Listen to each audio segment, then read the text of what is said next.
have the countdown here. সবাই মিলে একসাথে 5 4 3 2 1 up in the air. That's the lovely moment. খুব এক্সাইটেড। ডে 1 থেকে আমাকে গল্পটা শুনিয়েছিল প্রেমে পড়া বারণ, এবং প্রেমের গল্প ও যে ভালো বলবে সেটা আমি জানি, কারণ এই মোটামুটি এর মধ্যে ওর অনেকগুলো প্রেম হয়ে গেছে, সেগুলো কেটেও গেছে। ও চুপা রুস্তম বলে না আমাদেরকে, বাট আমরা খুঁজে ঠিক বের করে ফেলি। এবং যে প্রেমের সিনেমা বানাতে গেলে একটু প্রেমিক মানুষ হতে হয় আর কি, আর জীবনে কিছু বেশি প্রেম হওয়া দরকার আর কি, অনেকগুলো লেয়ার অফ লাভ আমার মনে হয় আর কি, সেটা ভরতটাও জানে আর কি। আজকে বাবা হলেও তাই না?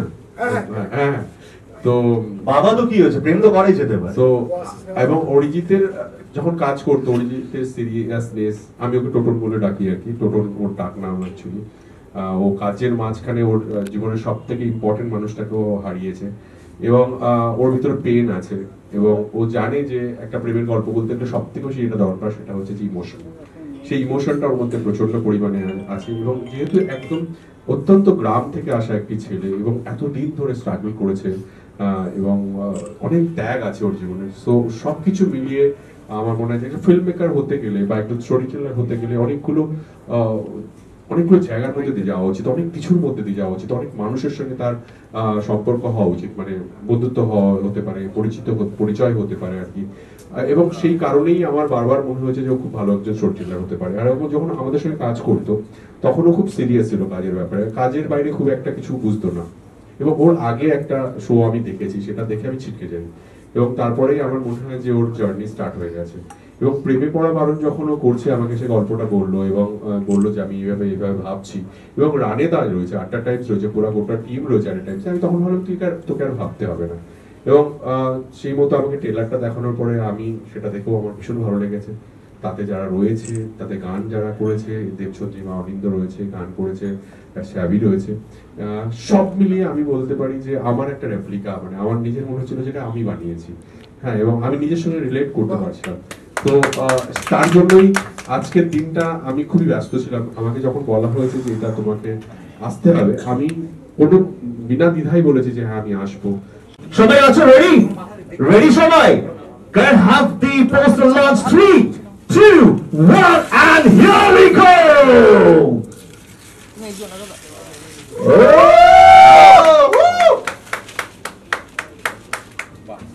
The poster launch ভীষণ সুন্দর হয়েছে, এবং এই পোস্টারটা আমরা জায়ান্টস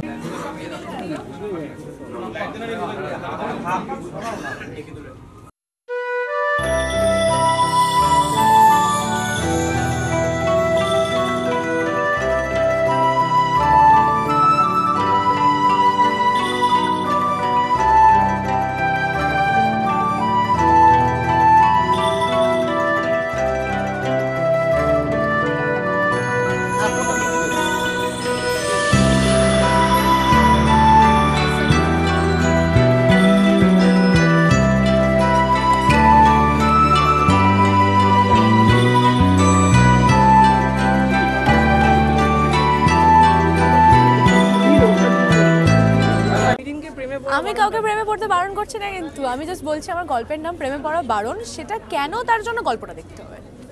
সেটা যদি একটু তোমার ক্যারেক্টারটা যদি একটু আমার ক্যারেক্টার যদি বলো, ক্যারেক্টার মিতুল খুব শান্তশিষ্ট, ভদ্র, নম্র একটি মেয়ে, যে বাবা মা যেটা বলে ভালোর জন্য বলে, এটা ভেতর থেকে বিশ্বাস করে, এমন না যে বাবা মা কোনো সিদ্ধান্তের উপর জোর করে চাপিয়ে দিচ্ছে।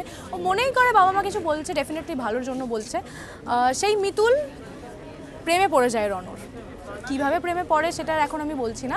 প্রেমে পড়ে যাওয়ার পর ওরা খুব ভালো সময় কাটাতে শুরু করে, কিন্তু শেষ অবধি গিয়ে মিতুল আর বলতে পারে না, যে সবার কাছে বলতে পারে না রনকে কতটা ভালোবাসে। খুব বাজে একটা পরিস্থিতি তৈরি হয়, তারপর ওদের দুজনের ছাড়াছাড়ি হয়ে যায়, যার জন্য হয়তো প্রেমে পড়া বারণ। আরও মাঝখানে অনেকগুলো কারণ আছে, সেটা বলবো না।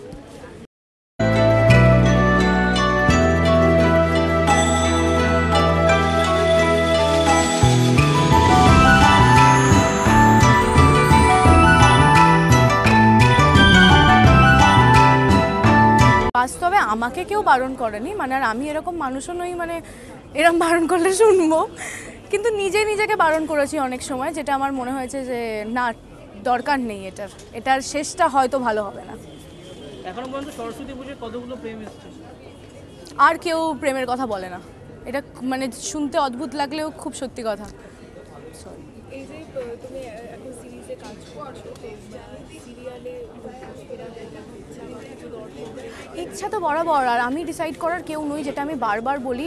সিরিয়াল থেকে আমার শুরু, অভিনয়ের শুরু বলতে পারো। আমি যতটুকু কাজ শিখেছি আমি টেলিভিশন থেকে শিখেছি, তো এই জায়গাটা সবসময় আমার কাছে স্পেশাল থাকবে। যদি মনে হয় এক্ষুনি আসলে কি ব্যাপার হয়েছে, অনেকগুলো কাজ এই মুহূর্তে আমার হাতে আছে, যেটা করতে করতে আমি দুটো কাজ একসাথে করতে পারবো না। টেলিভিশনে অনেকটা সময় দিতে হয়, যার জন্য আমার মনে হয় যে একটা কাজ শেষ করে যদি আর একটা শুরু করা যায়, সেই কাজটা অনেকটা ভালো হবে। মানে পরবর্তীকালে যদি টেলিভিশন থেকে তোমার ইচ্ছা হয় তুমি অবশ্যই দর্শকদের কাছে দিতে। অবশ্যই, ওটা আমার মানে শুরু যেখান থেকে, আমি কখনো আমার গোড়া ভুলতে চাই না। মানে ওটা না হলে হয়তো আজকে দেবচন্দ্রিমাকে কেউ চিনতো না। তো আর টেলিভিশন এমন একটা জায়গা যেখানে আমরা নিয়মিত অভিনয়ের মধ্যে থাকি, তাতে আমার মনে হয় যে প্র্যাকটিস করতে করতে যে কোনো জিনিস যেমন ভালো হয়, আমাদের অভিনয়টার ক্ষেত্রেও তাই হয়। তো টেলিভিশনে কাজ করার সুযোগ পেলে আমি কখনো ছেড়ে দেবো এ কথা আমি বলবোই না, অবশ্যই করবো। একটুকু বলছিলে এরপর আরও অনেক ওয়েবের তোমার মানে প্রজেক্ট পাইপলাইনে রয়েছে, সেটার জন্যই কি মেনলি টেলিভিশন থেকে একটুখানি দূরে থাকা? একটু দূরে থাকা, তার জন্যই, যাতে ওই যে বললাম যে প্রত্যেকটা কাজ যাতে আলাদা করতে পারি, ভালো করতে পারি, সেই চেষ্টাতে সব কিছু একসাথে নিয়ে ঘেটে ফেলতে আমি চাই না। আর ছোট পর্দায় কাজ করা, ওয়েবে কাজ করার মধ্যে কোনো ডিফারেন্স দেখেছো? মানে অভিনয়টা তো অভিনয়, এবার কাজের প্যাটার্ন এক এক রকমের হয় এক একটা প্ল্যাটফর্মে। আমরা টেলিভিশনে যেমন আমাদের রোজের এপিসোড দিতে হয়, অনেক তাড়াহুড়োর মধ্যে আমরা কাজ করি। ওটিটিতে আমরা একটু অন্যরকমভাবে কাজ করি, বাট খুব কিছু আলাদা না। সুইচ অন সুইচ অফ এর ক্ষেত্রে কোনো প্রবলেম হয়েছে কি, মানে কাজের ক্ষেত্রে যদি বলি? Switch on and of robot তো নই, ডেফিনেটলি প্রবলেম হয়। মানে হঠাৎ করে যদি বলে এই কাঁদো, এই হাসো, এরম তো হয় না, বাট সময় দিলে হয়েই যায়। আড্ডা টাইমের সঙ্গে কাজ করে অভিজ্ঞতা কেমন? আড্ডা টাইমসের সাথে এটা আমার প্রথম কাজ। রানেদা আমাকে খুব সাপোর্ট করেছে এই চরিত্রটা অবশ্যই আমাকে ভাবার জন্য। টোটনদা, রানেদা, থ্যাংক ইউ এরকম একটা চরিত্র আমাকে দেওয়ার জন্য, যেটা আমার কাছে খুব চ্যালেঞ্জিং ছিল। আমরা অভিনেত্রীরা চেষ্টা করি অন্য চরিত্র অভিনয় করার জন্য, যাতে একঘেয়ে কিছু না হয়ে যায়। আমার ভীষণ ভালো লেগেছে এই টিমের সাথে কাজ করে। আর লাস্ট জিজ্ঞেস করবো, সরস্বতী পুজো, ভ্যালেন্টাইন্স ডে যদি কোনো মেমোরি থেকে থাকে? মেমোরি ওইরকমভাবে কিছু নেই। স্কুলে যখন ছিলাম, বন্ধু বান্ধবদের সাথে সরস্বতী পুজোয় এদিক ওদিক ঘুরে বেড়ানো হতো। ওই বছরে একটা দিন খুব শাড়ি পরে নিজেকে স্পেশাল লাগতো, এইসব ফিলিংসগুলোই ভেতরে এখনও কাজ করে।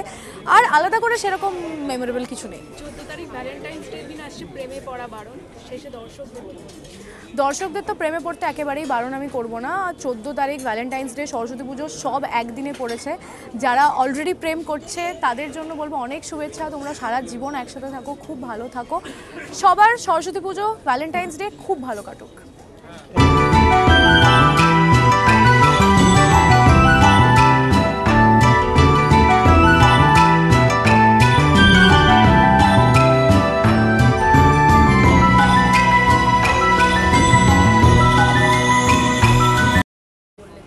আরে ভ্যালেন্টাইন্স ডের দিন আড্ডা টাইমসে প্রেমে পড়া বাড়ানো আসছে, এবং সেটা অরিজিৎ চক্রবর্তী, টোটন, সে বানিয়েছে, নিউ ডিরেক্টর, নতুন ডিরেক্টর, এবং নতুন ডিরেক্টর একদম প্রেমের একটা গল্প নিয়ে আসছে। তাতে অভিনয় করেছে দেবচন্দ্রিমা, অনিন্দ, গান রয়েছে, একটা ভীষণ সুন্দর একটা গান রয়েছে আমি শুনলাম, যেটা স্যাবি করেছে। এবং দেখো, ওয়েব সিরিজ মানেই আমরা এখন দেখছি সারাক্ষণ ডার্ক, সারাক্ষণ সিরিয়াস কিছু একটা হয়ে যাচ্ছে, ডিটেকটিভ কিছু একটা খুঁজে যাচ্ছে, তার থেকে প্রেম খোঁজা বেটার। আর যেহেতু 14 ফেব্রুয়ারি সরস্বতী পুজোর দিনও পড়েছে এবার, তো ওই দিনটা প্রেমের আসল দিন, মানে প্রেমের ওই দিনটা তোমাদের মতো ছেলেমেয়েরা, বাচ্চা তারা প্রেম নিয়ে খুব লাফালাফি করো যারা, তাদের জন্য তো এটা একটা বড় সারপ্রাইজ। আমি তো চাইবো, আমি বলবো যে সবাই যাতে আড্ডা টাইমসে প্রেমে পড়া বারণ দেখে। প্রেমের কোনো ডেফিনেশন হয় না, যেটা আমি ফিল করি, যেটা করার পর আমার নিজের ভালো লাগে, যেটা মনের মধ্যে জাগলে মনে হয় যে একটু এক্সট্রা এনার্জি পেয়েছি, এবং সব কিছুর মধ্যে যেন একটা কি বলবো, একটা হাই স্পিড শট তৈরি হয়, সেটাই আমার কাছে প্রেম। এবং প্রেমটা শুধু কিন্তু একটা গার্লফ্রেন্ড বয়ফ্রেন্ডের প্রেম নয়, প্রেম যে কোনো একটা জায়গায় ধরো গেছি আমি ঘুরতে, সেই জায়গাটারও প্রেমে পড়ে যেতে পারি। সেখানে গিয়ে আমি আমার মন থেকে আরম্ভ করে আমি সব কিছু যেন আমি ভুলে গেছি যে আমি প্রেমে পড়ে গেছি, ওটাও তো একটা প্রেম হতে পারে আর কি, সব কিছু। এবং একটা সিরিজ দেখে আমার মনে হলো যে আমি দুদিন ঘুমাতেই পারলাম না, যে এতটাই ভালো লেগেছে আর কি। সো আমার কাছে ভালো, মানে প্রেম বলতে এটাই বোঝায় আর কি। এমনকি নতুন অনেকগুলো চমক থাকবে বলেই আমার মনে হয়। দেখ, যেখানে আমি সেখানেও তুমি রয়েছো আর কি। কিন্তু আমি টিজার দেখে বলতে পারি যে আমার একটা নর্থ কলকাতার একটা ফিল লাগছে এবং একটা ফ্রেশ জুটি লাগছে এবং ভীষণ সিনেমা একটা ব্যাপার রয়েছে আর কি। সো এই সবগুলো রয়েছে, তার সঙ্গে প্রেমের গল্প বলবে এবং সেটা দেখার যে প্রেমের গল্পটা বলে কি করে 8টা এপিসোড ধরে, সেটাও একটা দেখার চ্যালেঞ্জ রয়েছে এবং সুন্দর গান রয়েছে। এই সবগুলো অবভিয়াসলি আমার দেখার। আরও কিছু বল, প্রশ্ন এমন একটা প্রশ্ন কর যে প্রশ্নটা দিয়ে তোর মনে হবে হ্যাঁ এইসব অনেক ছোটোবেলায় সবাই করে ফেলেছে রে এই প্রশ্ন, নতুন করে তোদের বড়দের থেকে জিজ্ঞাসা করবি, ওরা অনেক আগে এইসব প্রশ্ন আমায় করেছে। আমাদের কাছে একটু উত্তরটা চাই। কি রে? এখনো কি বাড়িতে প্রেম নিবেদন সব সময় করা হয়, অবভিয়াসলি প্রেম নিয়ে সকালে ঘুম থেকে উঠে ঘুমাতে যাওয়ার আগে সব সময়, এবং বাইরে গেলে সারাক্ষণ মোবাইলে, অবভিয়াসলি প্রেম নিবেদন। প্রেম ছাড়া মানুষ বাঁচতে পারে বল?